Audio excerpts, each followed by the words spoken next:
This is a short story written by Chopin, is popular around the world. So I started reading Regret without delay. Mademoiselle Orly possessed a good strong figure, ruddy cheeks, hair that was changing from brown to grey, and a determined eye. She wore a man's hat about the farm, and an old blue army overcoat when it was cold, and sometimes top boots. Mademoiselle Orly had never thought of marrying.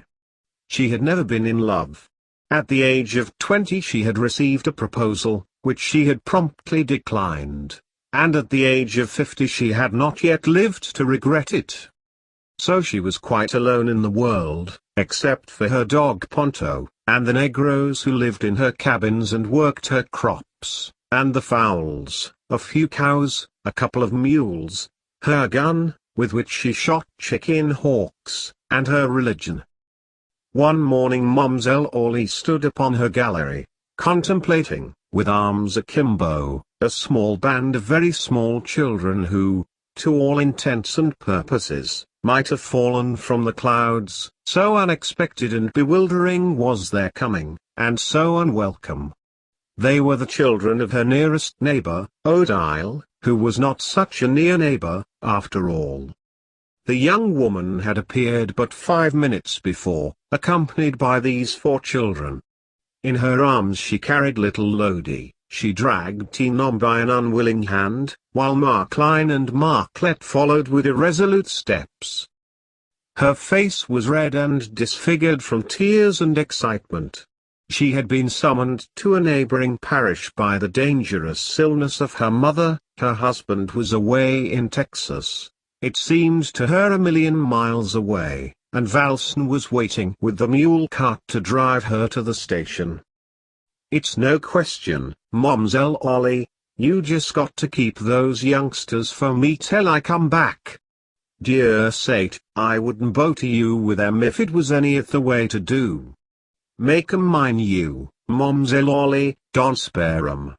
Me, there, I'm half crazy between the children, and Len not home, and maybe not even to find poor Maman alive encore. A harrowing possibility which drove Odile to take a final hasty and convulsive leave of her disconsolate family. She left them crowded into the narrow strip of shade on the porch of their long, low house. The white sunlight was beating in on the white old boards. Some chickens were scratching in the grass at the foot of the steps, and one had boldly mounted, and was stepping heavily, solemnly, and aimlessly across the gallery. There was a pleasant odor of pinks in the air, and the sound of negroes' laughter was coming across the flowering cotton field. Mademoiselle Orly stood contemplating the children. She looked with a critical eye upon Marcline, who had been left staggering beneath the weight of the chubby Lodi. She surveyed with the same calculating air Marclette, mingling her silent tears with the audible grief and rebellion of Tinom. During those few contemplative moments she was collecting herself, determining upon a line of action which should be identical with a line of duty. She began by feeding them. If Mademoiselle Orly's responsibilities might have begun and ended there, they could easily have been dismissed, for her larder was amply provided against an emergency of this nature. But little children are not little pigs. They require and demand attentions which were wholly unexpected by Mademoiselle Orly, and which she was ill prepared to give. She was, indeed, very inapt in her management of Odile's children during the first few days. How could she know that Marclette always wept when spoken to in a loud and commanding tone of voice? It was a peculiarity of Marclette's. She became acquainted with Tinom's passion for flowers only when he had plucked all the choicest gardenias and pinks for the apparent purpose of critically studying their botanical construction. "'T ain't enough to tell him, Mademoiselle Orly," Marcline instructed her. "You got to tie him in a chair. It's what Maman all time do. He's bad, she tie him in a chair." The chair in which Mademoiselle Orly tied Tinom was roomy and comfortable, and he seized the opportunity to take a nap in it. the afternoon being warm. At night, when she ordered them one and all to bed as she would have shooed the chickens into the hen house, they stayed uncomprehending before her. What about the little white nightgowns that had to be taken from the pillow slip in which they were brought over, and shaken by some strong hand till they snapped like ox whips?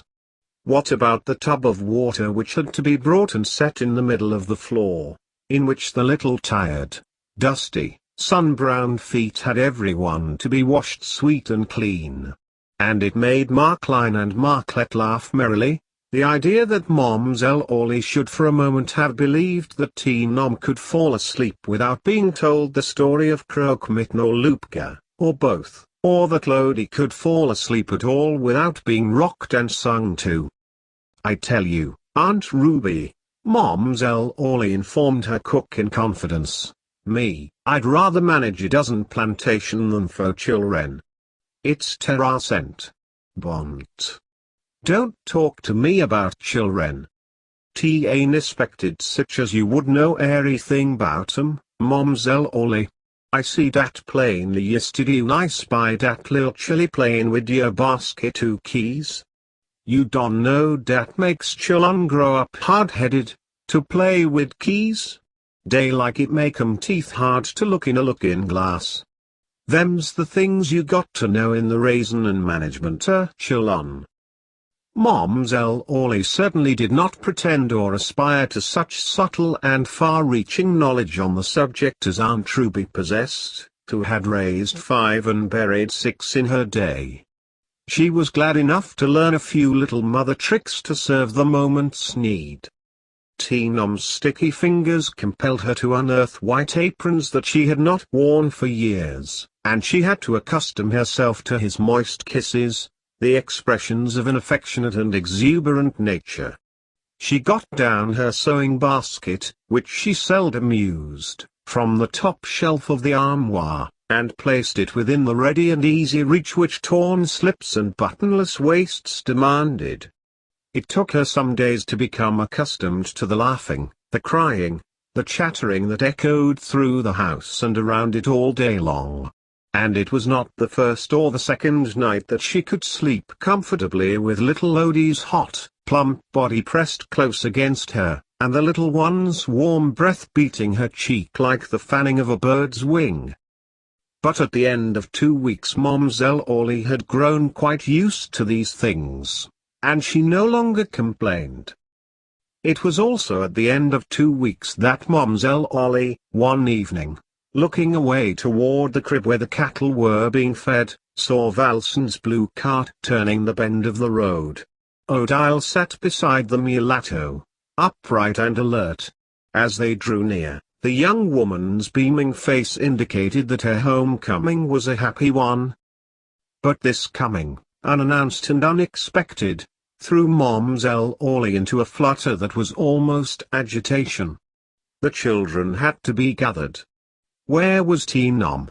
Yonder in the shed, putting an edge on his knife at the grindstone. And Markline and Marklet? Cutting and fashioning doll rags in the corner of the gallery. As for Lodi, she was safe enough in Momselle Orley's arms, and she had screamed with delight at sight of the familiar blue cart which was bringing her mother back to her. The excitement was all over, and they were gone. How still it was when they were gone. Momselle Orley stood upon the gallery, looking and listening. She could no longer see the cart. The red sunset and the blue-grey twilight had together flung a purple mist across the fields and road that hid it from her view. She could no longer hear the wheezing and creaking of its wheels. But she could still faintly hear the shrill, glad voices of the children. She turned into the house. There was much work awaiting her, for the children had left a sad disorder behind them, but she did not at once set about the task of righting it. Momselle Orley seated herself beside the table.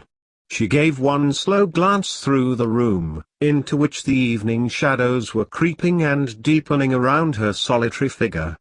She let her head fall down upon her bended arm, and began to cry. Oh, but she cried. Not softly, as women often do.